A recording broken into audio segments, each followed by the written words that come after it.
Good morning students. Last class में हम लोग एनिमल किंगडम का क्लासिफिकेशन के बारे में पढ़ रहे थे।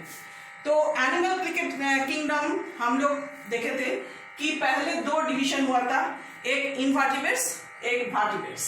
अब इनवर्टिब्रेट्स में कितना सारा ग्रुप होता है वो हम लोग देखते हैं, जिसको फाइलम कहते हैं। तो फाइला पॉरीफेरा एंड फाइला निडरिया के बारे में लास्ट क्लास में हम लोग डिस्कस किए थे। उसका क्या क्या कैरेक्टरिस्टिक्स होता है ये जान लिया है और एग्जाम्पल भी देख लिए। आज हम लोग स्टडी करेंगे नेक्स्ट जो क्लासिफिकेशन, फाइला प्लाटीहेलमिन्थिस।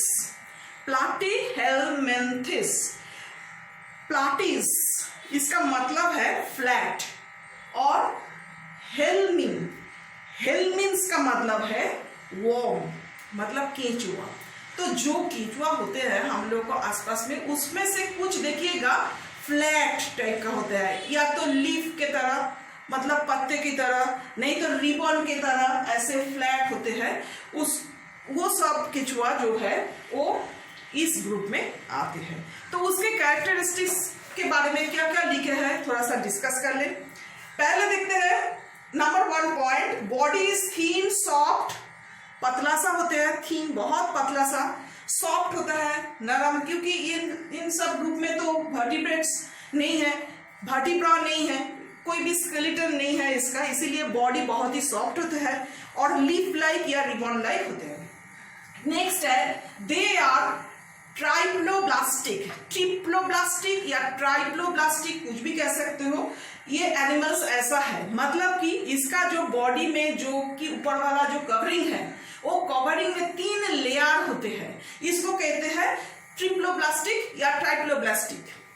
तो ये 3 लेयर होते हैं, 3 layer, epidermis, epidermis, mesodermis and endodermis. ये 3 लेयर में उसका बॉडी का कवरिंग जो होता है रहते हैं, इसीलिए इसको ये नाम दिया गया कि ट्रिप्लोब्लास्टिक एनिमल्स है।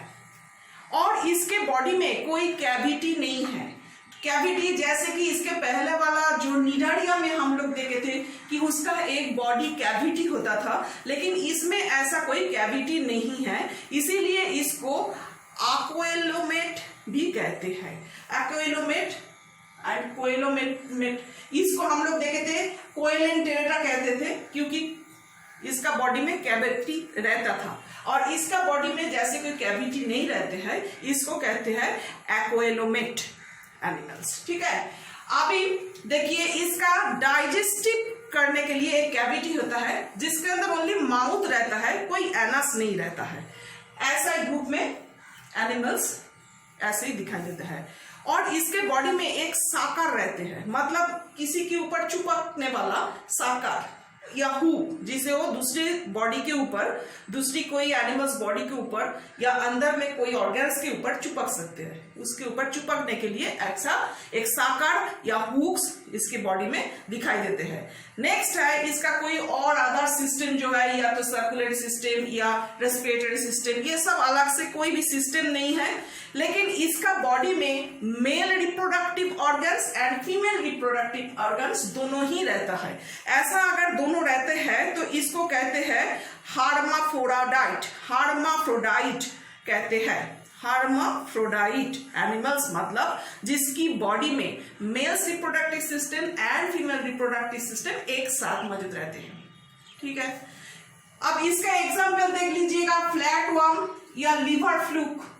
हम लोगों का बॉडी में, ह्यूमन बॉडी के अंदर लीवर में एक तरह की केंचुआ जो है वो रह सकते हैं, उसको कहते हैं लीवर फ्लूक, जो लेकिन हम लोगों के लिए हानिकारक है, क्योंकि ये ज्यादा से ज्यादा पैरासाइटिक होते हैं। हम लोगों का बॉडी में वो साकार जो है वो चिपक के रहते हैं, और उनमें से हम लोगों का बॉडी का जो न्यूट्रिएंट्स है वो साक करके ये लोग खा लेते हैं। तो ये दोनों इसका एग्जाम्पल आप लोग देख लीजिए। नेक्स्ट जो है नीमाटोडा, फाइलम नीमाटोडा। नीमाटोडा जो है इसका बॉडी देखिएगा, इसका बॉडी वर्म, जैसे कि हम लोग देखे हैं कि वर्म, कुछ वर्म होते हैं ऐसे राउंड शेप का, पूरा बॉडी ऐसे इलांगेटेड लेकिन राउंड शेप का होता है, ऐसे पूरा राउंड शेप लेकिन दोनों साइड में थोड़ा सा टैपर। ऐसे ही होता है इसका बॉडी। ठीक है, बॉडी राउंड शेप और टैपरिंग सिलेंडर शेप भी कह सकते हैं। और इसका बॉडी में लेकिन एक टफ आउटर कवरिंग है। जैसे कि इन लोगों का बॉडी बहुत ही सॉफ्ट होता है, इनका बॉडी ऐसा नहीं। एक टफ आउटर कवरिंग रहने की वजह से थोड़ा सा टफ होता है इसका बॉडी, और उसको क्यूटिकल कहते हैं। बाहर वाला वो कवरिंग जो कि थोड़ा सा हार्ड है, थोड़ा सा टफ है, इसको कहते हैं क्यूटिकल।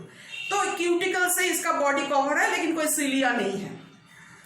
इसके बॉडी में एक कैनल रहता है जिसको आप एलिमेंटरी कैनल कह सकते हैं। एलिमेंटरी कैनल जो कि खाना खाने के बाद खाना जिससे पास करते हैं, और एलिमेंटरी कैनल माउथ से शुरू होके एनस, इसके बॉडी में एनस भी है, माउथ भी है, तो दोनों प्रेजेंट है। तो ये थोड़ा सा आगे वाला से अलग। इसके बॉडी में हम लोग देखे थे कि माउथ है, एनस नहीं है।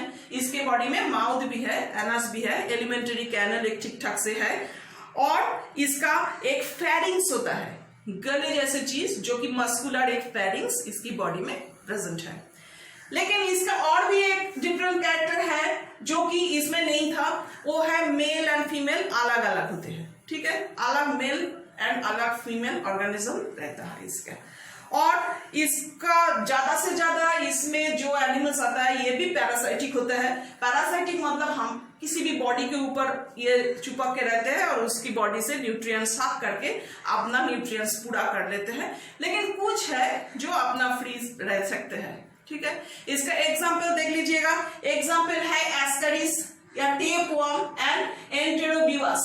एंटेरोबिवस ये जो है ये हम लोगों का बॉडी में भी रह सकता है, ह्यूमन बॉडी में ये रहता है। इसको यूजुअली पिनवर्म भी कहते हैं, लेकिन साइंस की लैंग्वेज में हम लोग इसे एंटेरोबायस कहते हैं। टेपवर्म ऐसे पतला सा जो है रिबन लाइक स्ट्रक्चर, ये टेपवर्म का होता है, ये भी इसी ग्रुप में आते हैं। ठीक है, तो ये दोनों फाइलम आज आप लोगों के लिए है। आप लोग ओनली 2 या 3 कैरेक्टरिस्टिक्स इसका याद कर लीजिएगा।